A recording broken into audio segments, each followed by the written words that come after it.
Hi, welcome to my channel. My name is Angela. Please remember to like, subscribe, and share.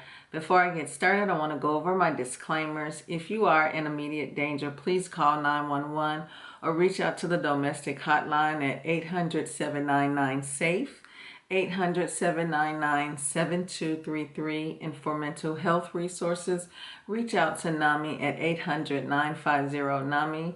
800-950-6264, and you can also text at 741741. With that being said, please remember to like, subscribe, and share.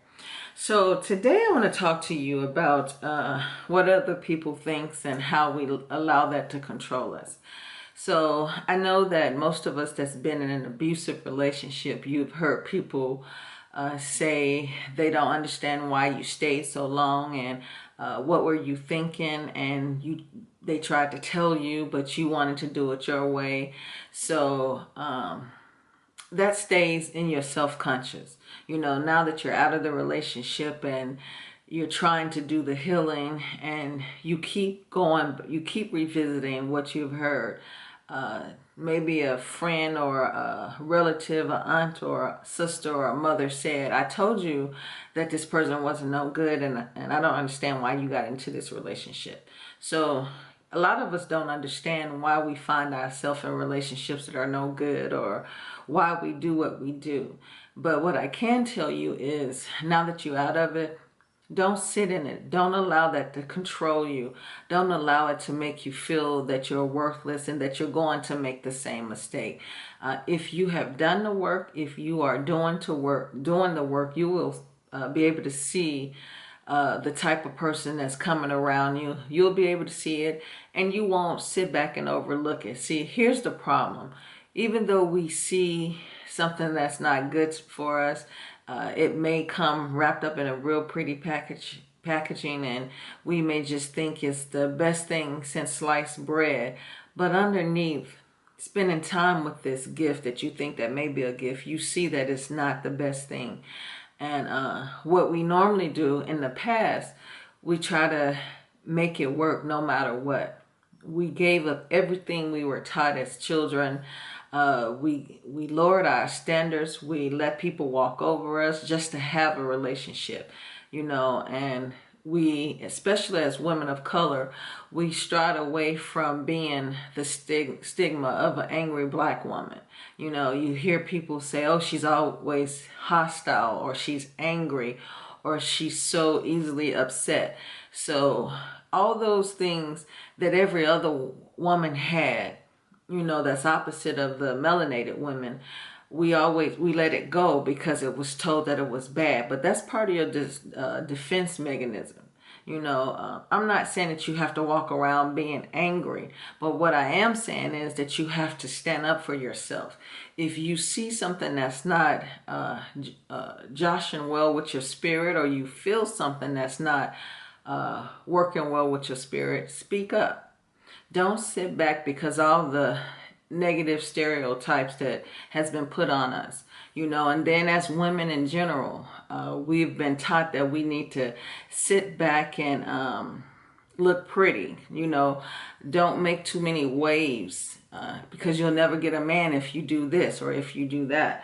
And that's the reason why a lot of us sit back and just take the abuse. Now, this has nothing to do with your skin color, but just like I said, as a woman, you sit back and you take the abuse from different people just to have someone in your life. And that's not the way it should be.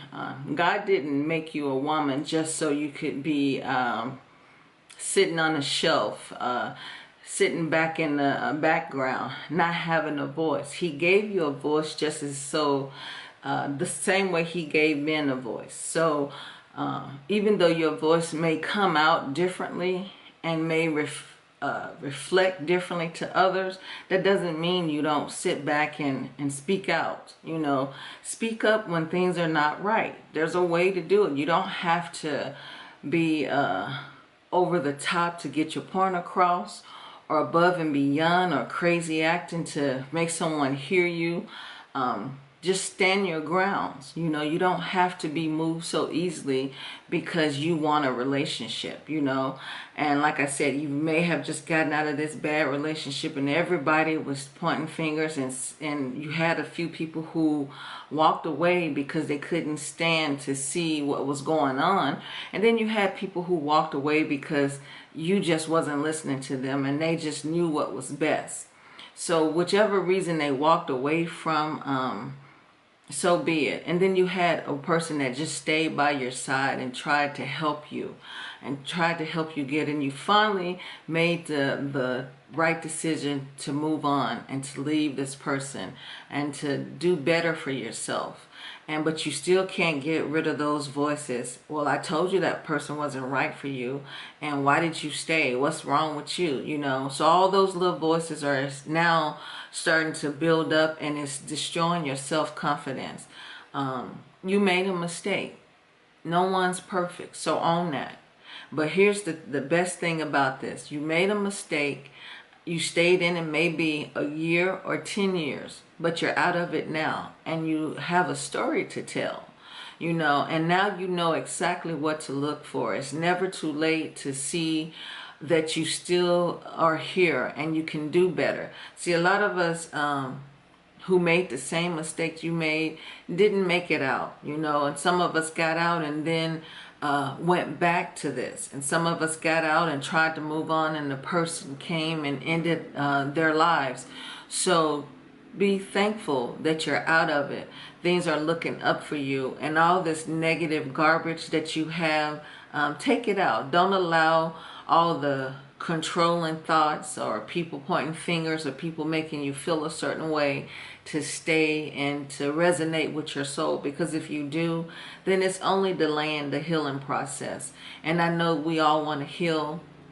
We don't want to be a magnet for narcissistic people. As I said earlier in the week, we want to move past that. We want to have love in our life, and it's there for you if you want it, but you have to make sure you do the healing first. If you know someone that's going through this and they just can't seem to get a break because they're beating themselves up about the mistakes that they made, please share this video, like it, and subscribe. And if you're going through this and you just can't seem to give yourself a break, watch this video as many times as it takes for you to understand that you made it through. And you can't control what others think. You can't stop them from talking. People gonna say what they want to say anyway, but all you need to know is that you're out of it. You're going to do the healing. Things are going to look up for you. You're going to have love if that's what you desire. You're going to be the better person, and you're not going to let these past relationships dampen your spirit. You're not going to let it make you sit back and be quiet. You know now that you have to speak up for you, no matter what labels they try to give. You're a woman. You should stay in your place, or whatever the case may be. You're a woman of color, and you're angry, and you always have to disagree with what somebody say. You're not going to let those things have any place in your healing, because God gave you a voice, and it's time for you to use it, and you just using it in the right way. So again, I hope that you like this message today. If you know someone that's going through this, please share the video, like, and subscribe, and I will see you again. Thank you for watching.